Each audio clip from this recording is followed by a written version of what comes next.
بسم اللہ الرحمن الرحیم۔ یہ ہے اصل حکمرانی بادشاہت و انصاف کی کہ پہلے وقتوں میں بادشاہ کیسے انصاف کیا کرتے تھے۔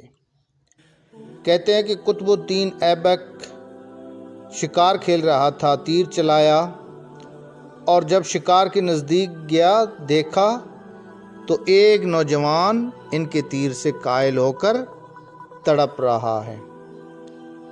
کچھ ہی پل میں اس قائل نوجوان کی موت ہو جاتی ہے۔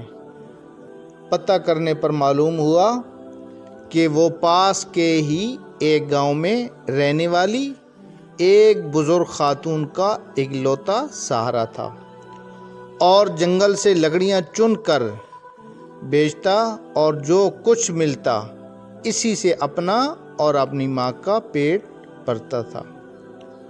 قطب الدین ایبک اس کی ماں کے پاس گیا، بتایا کہ اس کے تیر سے غلطی سے اس کے بیٹے کی موت ہو گئی۔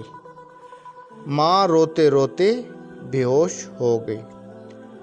پھر قطب الدین نے خود کو قاضی کے حوالے کیا اور بڑی عدالت میں اپنا جرم بتاتے ہوئے اپنے خلاف مقدمہ چلانے کی آزادی دی۔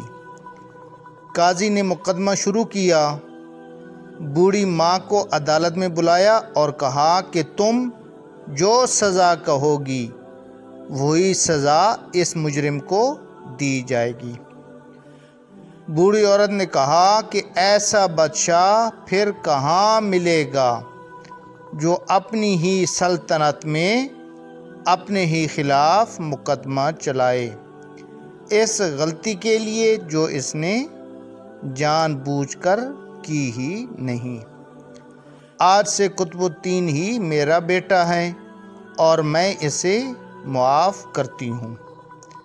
قاضی نے قطب الدین ایبک کو بری کیا اور کہا اگر تم نے عدالت میں ذرا بھی اپنی بادشاہت دکھائی ہوتی تو میں اس بڑھیا کے حوالے نہ کر کے خود ہی سخت سزا دیتا۔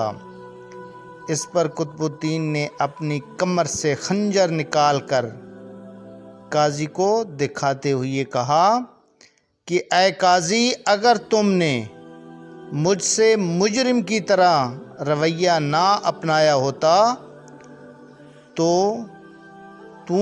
اور میری بادشاہت کا خیال کیا ہوتا تو میں تمہیں اسی خنجر سے موت کے کاٹ اتار دیتا۔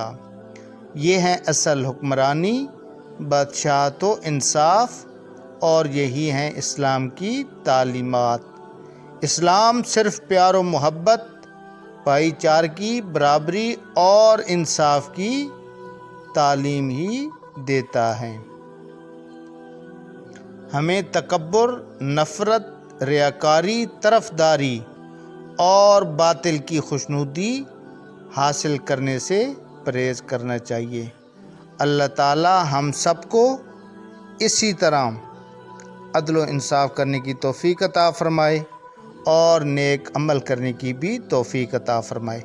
اگر ہماری ویڈیو اچھی لگی تو پلیز ہماری ویڈیو کو لائک کر دینا، ہمارے چینل کو سبسکرائب کر کے بیل کے آئیکن کو پریس کر دینا تاکہ اسی طرح کی ہر نئی آنے والی ویڈیو آپ تک پہنچتی رہے۔